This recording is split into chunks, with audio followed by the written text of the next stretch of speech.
Were you ever labeled as the angry child growing up? Someone who was too loud, too sensitive, too difficult to handle? Maybe you cried a lot.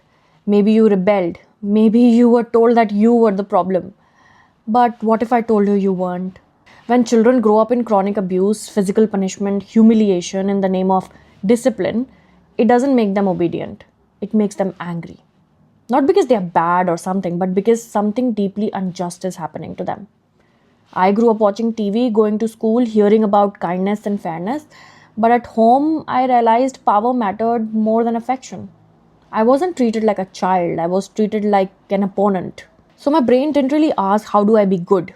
It asked, how do I survive without losing myself? That's when anger appeared, rebellion appeared, fantasy appeared, not as flaws but as survival strategies. I escaped into imagining a future version of myself because when the present isn't safe, the brain moves to the future. And imagining a future releases motivation chemicals that literally reduced my pain.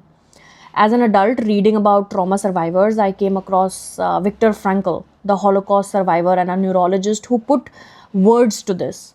He said, pain without meaning leads to despair, and pain with direction leads to endurance. I remember I never said, this is happening for a reason. I always said, this cannot be the end. And that belief that the story continues is what drives me even today.